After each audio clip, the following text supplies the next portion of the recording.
everyone. Welcome back to the Healing Words podcast. Our guest today is Michelle Van Loon. She believes words of truth and goodness have the power to transform lives.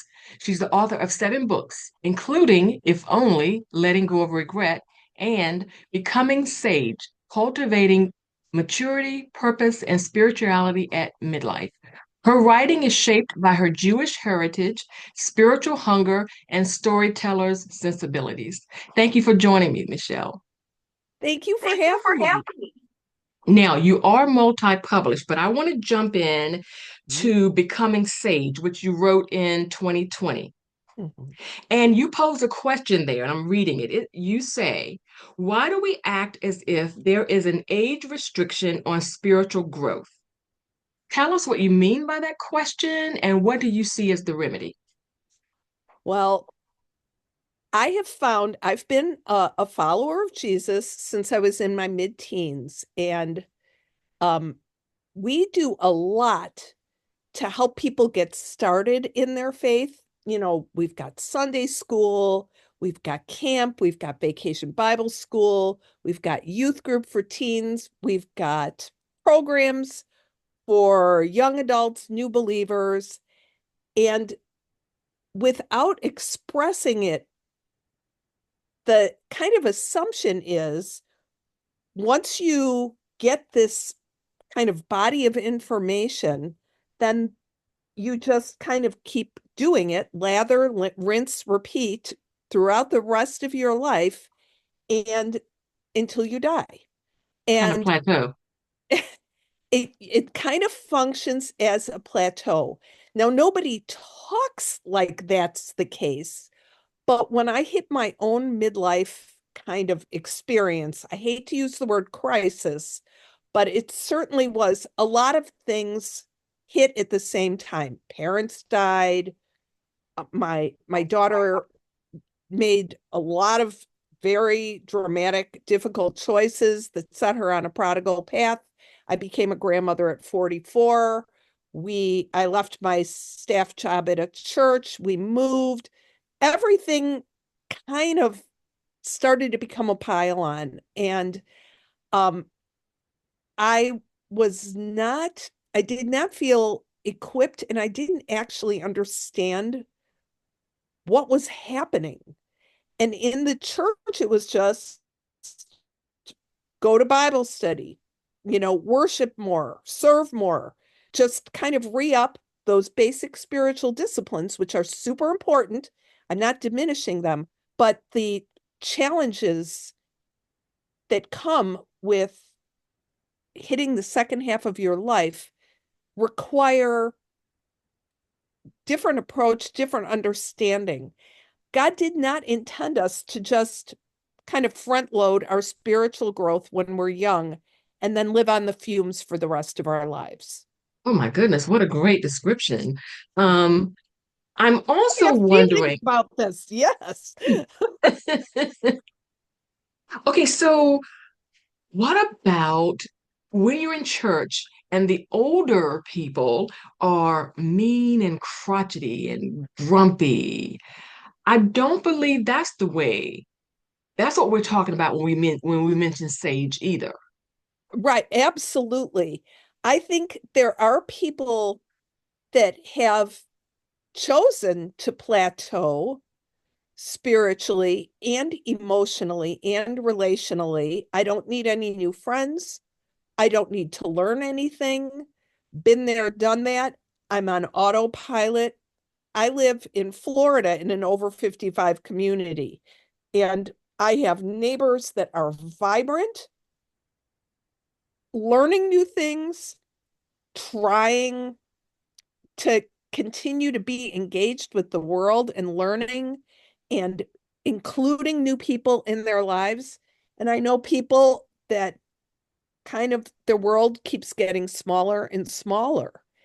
And we can kind of go with the image of an old cranky person that's kind of calcified, but I know younger people that have also kind of landlocked. If you think about maybe the mean girls that you might have known in high school that form their own little tight clique, that's just a younger version of that old crotchety person that has stopped learning and growing and developing. And that's not the call of God. God doesn't want us to plateau. Plateauing actually is degrading in a lot of ways. So, Okay. You mentioned before some of the unique challenges you had mhm. um, through your midlife situation. Um, let's talk about the unique challenges in general to midlife and how they might affect you spiritually. I think we have the picture often of midlife crisis as a guy that goes out and buys a sports car, or he starts using minoxidil so he gets hair back on top of his balding head. That it that's a caricature. The truth is, though, most of us do change. A lot of us find that our friendships, for example, change. Mm, You might go along as a young mom, and you've kind of got this group of moms that you're going through either PTA or like I homeschooled, you homeschooled. So we were in the school world with, the same people. Well, then you get to the end, or same thing with church, that you might be really involved in, say, children's ministry or women's ministry in church. Well, you get to a certain point and you age out, relationships change, people change directions, and you realize that a lot of those social relationships were more like coworker relationships, that you may not have as many friends as you actually thought you did. Um, mm, or that the friendships change. People go in different directions, especially at midlife and beyond. Things change. right. Um, your interests change, that you may have doubts about your faith, and you might not be in a group where it's safe to express those doubts or those concerns. And so you either close up or you kind of quietly drift out the back door. Your workplace changes. A lot of times your careers change. Most people change careers at least 7 times in their lives. That's the statistic that's been given to me. And a lot of us find ourselves at midlife in caregiving roles, either for aging parents or grandchildren. That changes the social, um, kind of what our Yeah. social connections look like. All of that stuff. And for me, all of that was kind of happening at once and then some. We were also dealing with financial crises and some health issues that emerged in my life as well. And all of those things, I found it very disorienting. Filling in the blanks in a discipleship workbook or going to another women's Bible study did not touch the Right. things that I was going through, but God was there. And Mm, so for me to be able to learn how to engage as I was, not in the form of a program, not in the form of performance, for other people at church or in my community or family, um, started me on a journey of learning about how we continue to grow in and through all of those challenges. okay. How, I'm gonna phrase this, how does one become sage Mm. and not just old? Right. Not just, I love that. I love yeah. that question How do you, because yeah, we can talk about we know people that are old that are 45. right, I mean, I know some that are, they're still listening to the music that they loved in high school, and you know nothing's changed in their life, nothing has changed in their world, and they like it that way. That makes you old even if your chronological age is 45 or 32 or whatever. Um to to lean into the things that kind of shape us, the suffering that comes, the losses that come.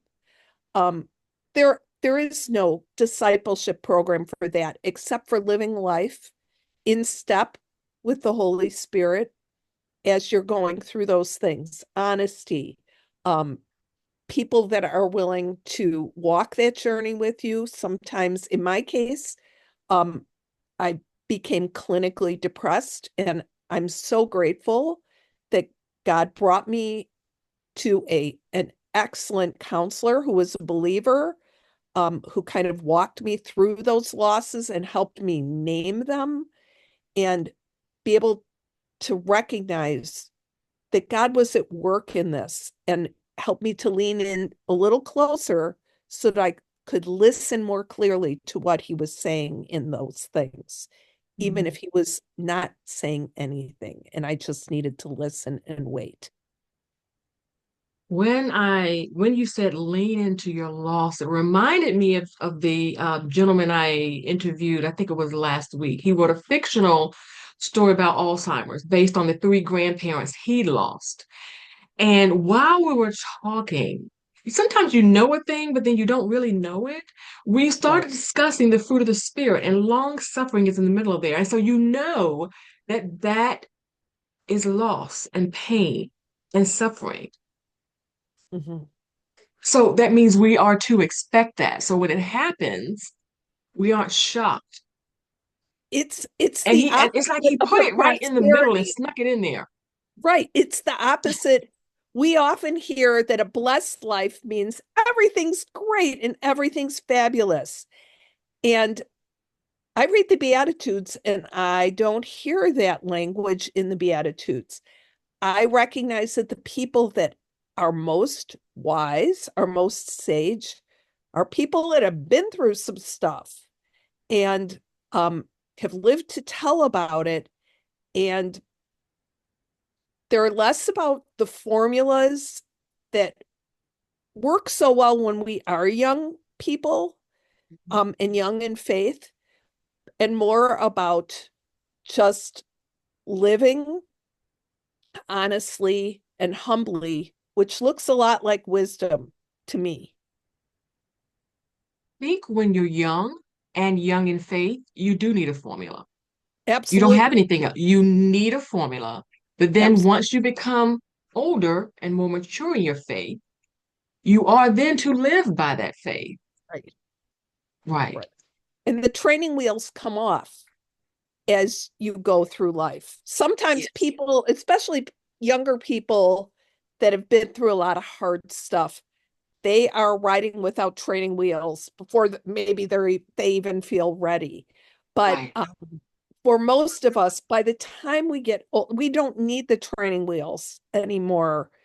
But what we do need is honest companions that will tell us the truth, that will pray with us, and that aren't afraid to challenge us if we are maybe becoming a little stuck in our thinking or Right. resist to change. We need those relationships. They are more precious than gold. They absolutely are. Okay, I want to switch tacks for a minute. You are multi-published. I want to jump back to the book that you wrote in 2014, and it's called If Only, Letting Go of Regret. It won an award of merit from Christianity Today. But before we even talk about regret, I would like you to explain to us the revelation you had that led to the writing of this book. Well, that was actually at the beginning of my own journey with trying to learn about being a midlife person of faith. And for me, regret was actually the gateway to that as I was starting to tabulate my losses because they were piling up and they seemed so big. And I found myself kind of in a cycle over and over again of wishing I could do things differently, wishing things would have, if I would have known then what I know now, all of that kind of thinking that puts you on a hamster wheel, um, that is just full of condemnation. Jesus is a redeemer. He can repurpose and reclaim every single regret. And I made some big, big, painful mistakes as a younger woman that I wrote about. And being able to kind of process those with God, um, to be able to recognize that it wasn't a lost cause. Grace didn't have an expiration point. I couldn't use it up. And that those regrets in God's hands were part of what seeded wisdom into my life. Um, but I had to also navigate through the shame because shame silenced the Mm. voice of God in those things. So the book kind of explores lots of different ways that regret is processed well and regret is processed not so well. When the book came out, I was doing a radio interview and they had people calling in while I was sitting in the studio. And I was expecting the people who were screening the calls before they put the people on the air, to kind of get a variety of people who wanted to talk about their regrets. Well, the very first caller said, I have no idea what you're talking about. I have no regrets in my life whatsoever. I can't believe you have regrets, and I can't believe, she kind of just laid into me. And I was I was taken aback. It was like a Christian call-in show, um, because I thought, if you don't have any regrets, have you never sinned? You Right, know, right. no matter what your theology is about sin and confession, it just seems really surprising that your That you life is don't. so fabulous. But I Right, said to right. her, if you don't have any regrets, you know people that do. And this is a way for you to start to become a safe person for them, because I'm pretty sure her kind of approach to the topic did not make her the kind of person that you would want with you if you're Yes. struggling with regret. So, What a great answer. If not you, then you know someone you else. know somebody, right? Mhm. Right. Excellent. Did she respond? I wonder, how did she That was respond? kind of the end of the phone. Oh, it's time. We've got to take a break. It's when we come back, we'll talk to, Susie Q from Pensacola or whoever. So that was it. Yeah. I think the screener was a little surprised because I'm pretty sure she might have said something different to get herself on the air to say Okay. that. That was Yeah. kind of my feeling. So, Okay. Yeah, yeah, yeah. That was an excellent answer to make her think. Exactly. And the other people think as well, the right. people listening as well. Okay. Okay, so let's go to February 2022. Your book, Translating Your Past, Finding Meaning in Family Ancestry, Genetic Clues, and Generational Trauma. Mhm. You insist that family stories, even the difficult, Mhm. painful, complex ones, carry great spiritual strength. And when I read that, something in my heart just exploded, because sometimes when we're thinking about painful family stories, we're not thinking great spiritual strength at the same time. They're not tantamount. They're opposites, but you're putting them together and it does something to my insides. So let's talk about that. Yeah, yeah. Well, I think it's kind of like a little bit like regret in that we are used to seeing the estrangements, the divorces, the criminal activity, all of the things that might be residing in our family's story, or that you don't even know your family. Maybe, you have a parent that left the house and, when you were young and you don't even have that connection, that the gaps and failures and pain of our family stories don't get to have the final word in our life. God is in the reframing business. He doesn't make the pain go away, the sadness, the grief, um, but he can make meaning out of that story. This is who you come from. That um, resilience is almost always, especially from the painful things or the Yeah. losses, a Hmm. million moves or poverty, a struggle, and addiction, abuse, all of those things, none of them are outside of God redeeming them. They are a part of what makes us who we are. We lose something when we either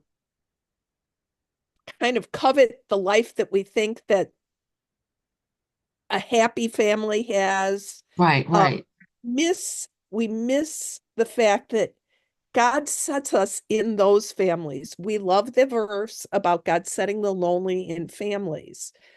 Families can make us lonely, and it can be very isolating if it's a really broken family system. But there is also, and that's my story as well. Um, but there is in that strength, um, survival, creativity, um, you know, perfectly chill and calm people are not people with that are prone to wrestle with words and ideas. Creativity comes a lot of times out of loss. mm, And so those things have been for me a gift, but they were also require a lot of work and a lot of processing in prayer. I am no Pollyanna about this. I started researching my own family story. As I said, both of my parents were Jewish. My mom was adopted by a cousin after her mom died shortly after childbirth with my mom, but no one told my mom that that was her story. She found out she was adopted 6 weeks before her wedding to my dad. And now I look back and I'm pretty sure she had a breakdown. She grew up in a home. Her adoptive father never wanted her. He was an alcoholic. We're pretty sure she was sexually abused based on some things that she's said and didn't say over the years. Um, and I was born into that as she had no way to make sense of any of that. But right. I was wildly curious about the family, this family that they all knew. She knew all of her relatives, but she just thought they were cousins or whatever. She didn't realize they were much closer than that. Wow. So, that for me, when the series Roots was on TV when I was in high school, because I'm 65, so I'm kind of older now. Um, that opened the door to allow me to start talking and asking questions, even though my mom shut them down. I could see a little bit of a crack in the door for the first time. They allowed me to start trying to put some of the pieces together and learn. So I've been interested in family stories ever since because so much of my mom's trauma and loss and anger shaped my own growing up. Yes, and it's more prevalent than people would believe, and particularly people of faith. Mhm. I know that when it was revealed to me that some of the things that I was going through didn't start with me, that it was actually rolling through my bloodline, and then you want to add the spiritual part to it, Mhm. it makes so much sense. And it feels so less overwhelming now because I just really thought, man, I'm so messed up. Yeah, Until how the Lord like revealed, no, this is that. And then I felt shackles come off because he's leading me. here to, and he's going to fight that battle for me. And we together will, you know, come out of this. But it was a And total game changer. it is. And the thing about unresolved pain and trauma, family secrets, all of those kinds of things that happened generations ago, if people aren't able to process them, that stuff kind of goes underground and goes to the next generation and the next generation, whether it's in the Exactly. form of trauma, epigenetic trauma that we carry and have physical responses to things, anxiety or failure to thrive for little babies or whatever, or people that make vows Mhm. and that vow has a spiritual weight to it that carries and consequences that carry from one generation to the next. Right. Excuse me. I also wonder why in our households of faith, you mentioned vows. So let's talk about literally spoken curses. Um, so many in the house of faith just think that's crazy talk. That's not real. Right. Well, in that book, I actually kind of talk about the way that it's taught. I've spent years in charismatic congregations as well as non-charismatic congregations. And in the charismatic congregations that I attended, vows and curses were sometimes actually even given more power than they should Should have have. had. Right. In other in the, in other types of congregations, they were not given enough. So my way of reframing it for the audience who I was hoping would read this book was to be able to talk about it in terms of consequences. Mm. Because, when you make a choice and you make a pledge or a promise, I will never, I will always, like Scarlett O'Hara in Gone with the Wind, I will never go hungry again. Well, that vow kind of was central to the person that she became. Became.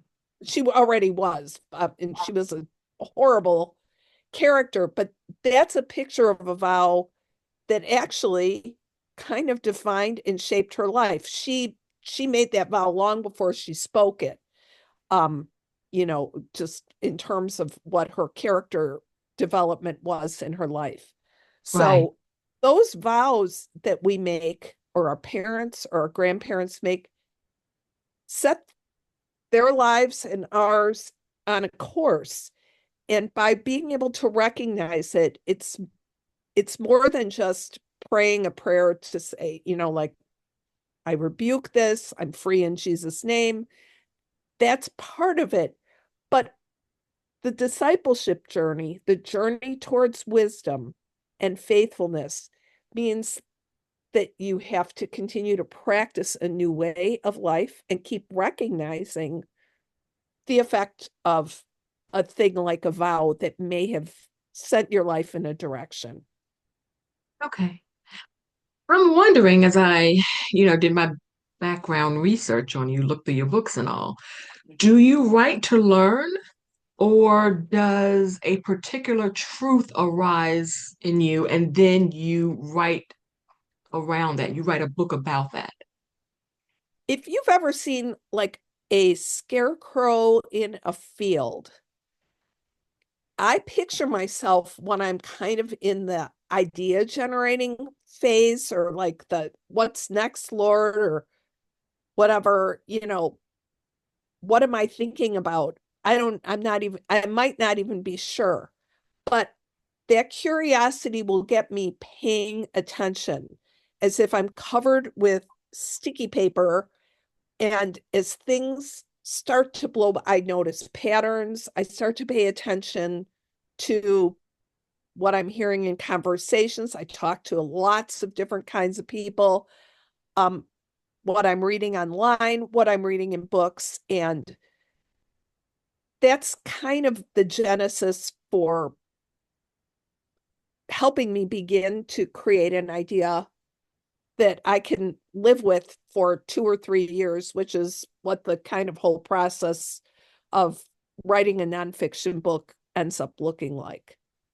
So, you have to be pretty committed to go deep in a subject and become a subject matter expert. I'm a subject matter beginner with curiosity when I start. And by the time I'm Right, done, I know at least 50,000 words more stuff. So, right, right. So you don't start with the whole answer. You just that is how it question. happened. Right. That's how it happened with my second book. My first book is a fictionalized story about an eating disorder. It started because I was having lunch with a friend and I noticed that she was not eating. And I thought maybe she didn't want to eat with me. And she let me know that she was recovering from an eating disorder. So that's the idea for that. So that book came, and one of the characters in there just kept getting. So I just pushed her over here, finished the book, came to the second book, which goes into this, and it deals with depression and suicide. This was during the time, even though it's still happening now, but there was a time about 2 or 3 years ago, it seemed like every time we turn around, someone famous was making this choice. Absolutely. Yep. And so I was having thoughts and questions. And then on social media, people were literally fighting, arguing over what becomes of these souls. And I Yes. had that question. And so I started writing. I Mhm. think I knew where I was going to go. By the time I got to the end of it, boom, I had it. I started out as a writer. I've been writing for publication since I was in my early 20s. And I started out as a playwright. And that has actually served me in a lot of different ways because when I work with like a writing client, I I can tell them I'm pretty good at being able to kind of pick up your voice and I it doesn't all have to sound like me. Your work needs to sound like you, and I need to be able to hear your voice to do that. I learned that through playwriting.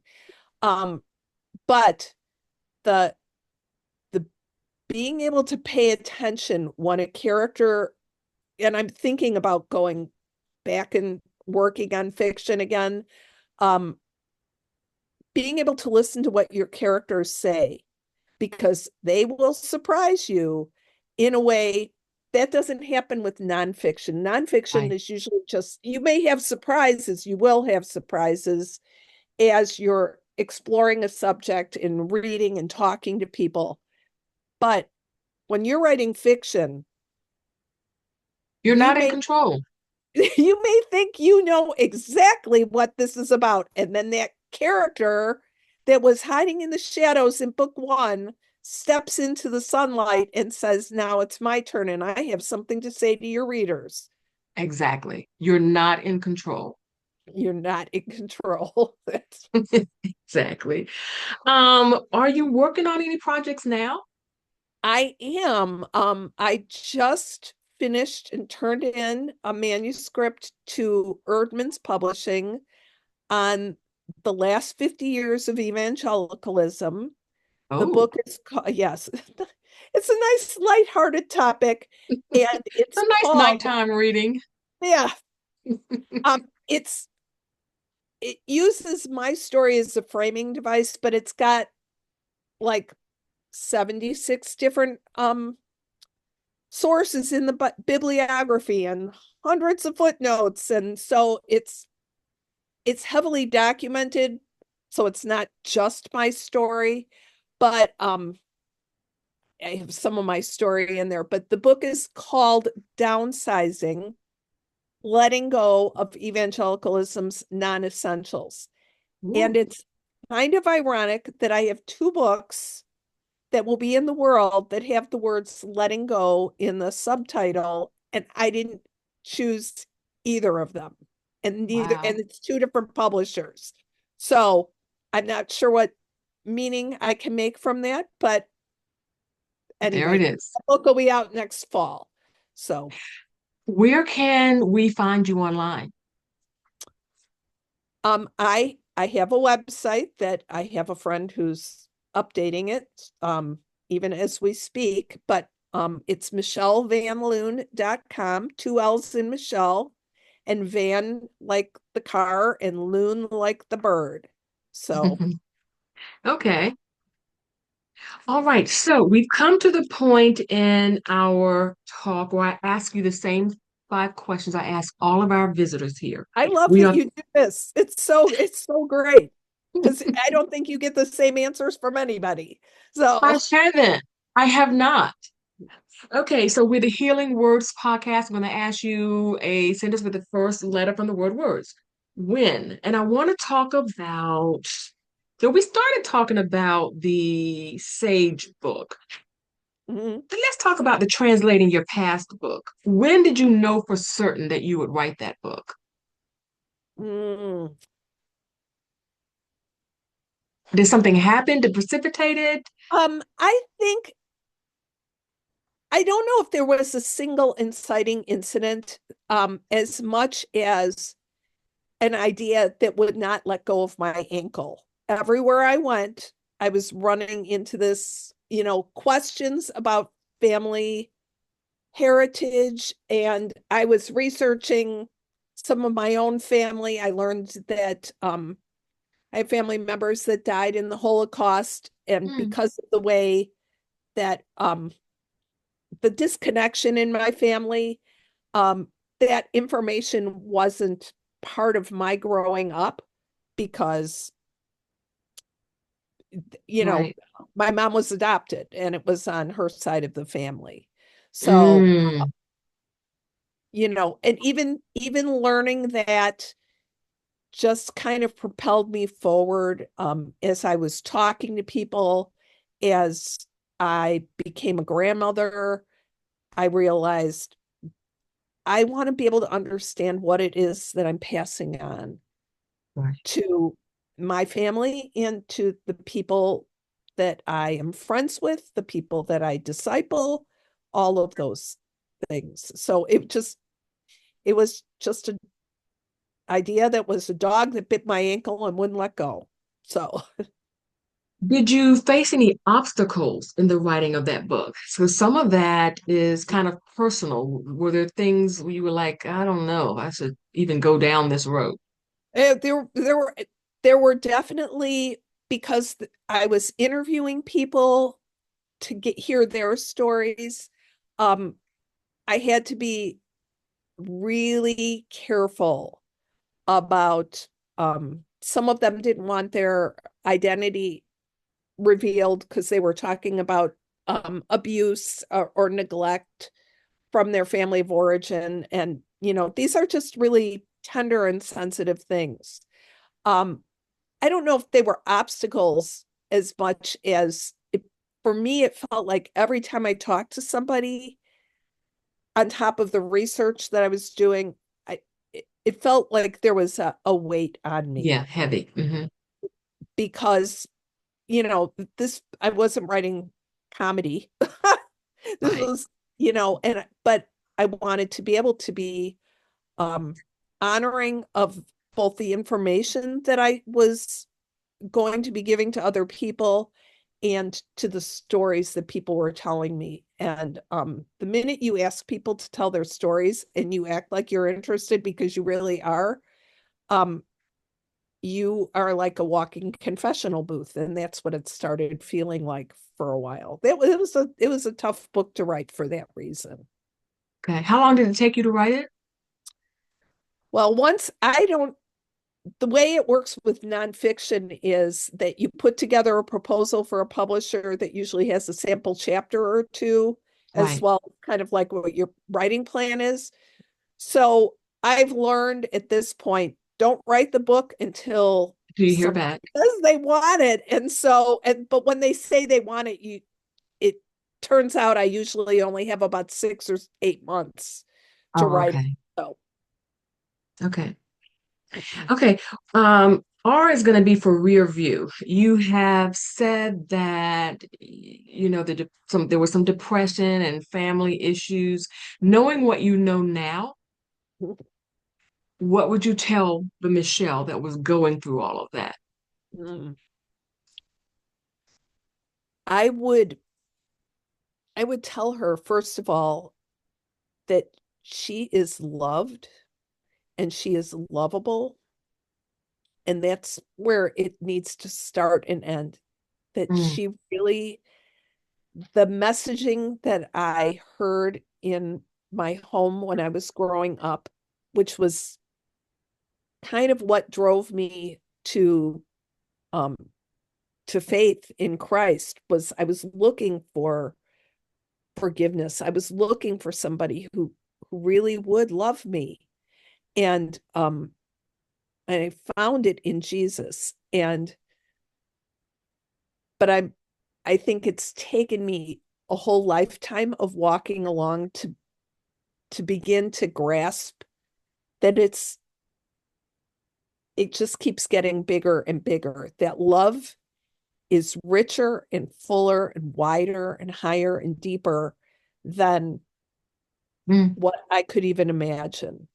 So I would first of all say to young Michelle, you are loved and you're going to make bad choices and you're loved and you're forgiven and you're going to do some great things and you're not loved anymore because you do some great things.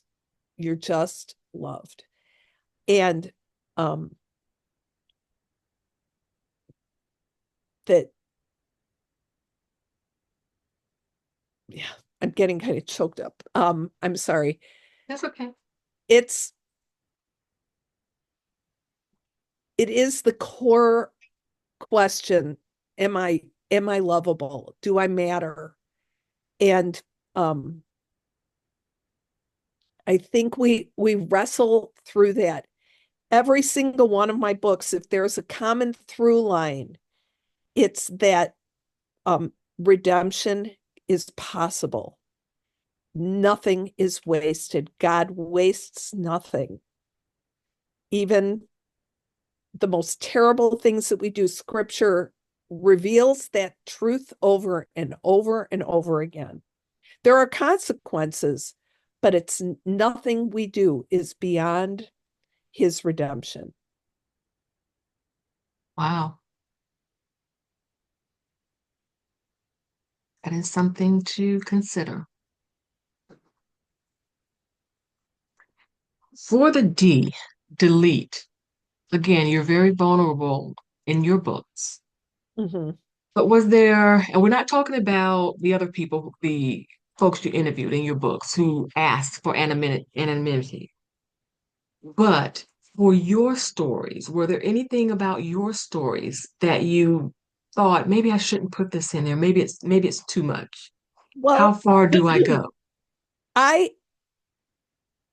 I have learned through other wiser and more experienced writers to be very mindful of what part of my story is my story to tell, because there are parts of my, like all of us, because we're not islands, our lives are interconnected, we're parts of families, we're parts of churches and communities. Um, Not everything is my story to tell. um there are things in my life that I can't write about because it's mostly somebody else's story. I said I had a prodigal daughter, for example. I could talk about that in general terms, but I can't, I don't write Right. about it. I may, if I'm speaking to a small group, and I read the room, I may share more, but um there there are some parts of my life that I I Yes. don't have the authority to speak about them in writing. So I have to be able to only um, talk about the parts that are mine to share. Mhm. S, strengthen. You've already said that you write to learn. You have a Mhm. question, maybe a little part of an answer, but the rest of it comes as you're writing.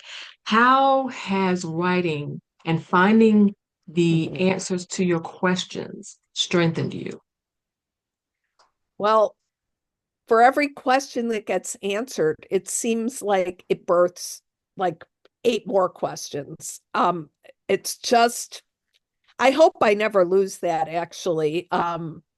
I I think I used to think that makes me kind of an annoying nerdy person who's like always researching things, but now I recognize it's that curiosity when applied to interpersonal relationships especially is a great strength in the times that we live in that are so polarized.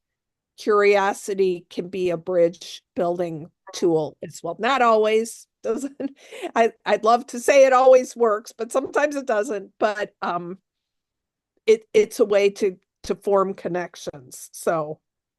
Um so yeah, did I hope I answered the You question. did. You did. The bridge building really stuck out with me. I was at an event last night, and one of the ladies, it was three of us at a table, and one of the ladies got up and walked away to go doing something else. And the other lady and I, we were talking back and forth, and it was a good talk. We are totally different. And I could feel her moving into politics, and she moved into politics, and she made a statement that Mm. made clear that we're not on the same page. And I almost felt myself shut down. And I did go quiet for a minute. The other lady Sure, came sure. back, then I just got out of it. By the end of our program, this other woman left early. So it just left me and this original woman. By the end, we walked each other out to the car. There was an art gallery out in the hallway. We stopped and talked about the art. There was a bridge there, but we both had to be able to see the bridge. You see what I'm saying? Yeah. Um, Mhm. there was no need for me to shut down. Right, Chances are that I will never see this woman again in my life. We can have a conversation tonight. right. And you dignify the fact that she's made in the image of God. She's you share humanity, you shared a space. Um, and if you can kind of work from that posture, at least the bridge is not collapsed on your side of the river, you Right, know? right. There we are. Look, this has been so wonderful, Michelle. We had to reschedule once, at least once, I think, to get this to happen. I'm so glad that we did. And I do have to say for your listeners that you've joined, I've got a team of very sage women that are contributing to a monthly newsletter on Substack called the Sage Forum. And now you have stepped in and become a part of that team of contributors. And I'm delighted because you you are a sage voice. And I want to celebrate and elevate the the women, especially women in midlife and beyond, tend to become invisible. You know, you asked about crabby people, but a lot of Yes, older women tend to kind of fade into the wood. They shouldn't, but right, society and even church culture often has them kind of fading into the background. And right. I want to put a spotlight on um, women that we need to hear from. Yeah, So yeah. Yeah, and all it takes is a little bit of a shift and a see. And I see that so much in Kathy Bates' new television show. Have you seen that one?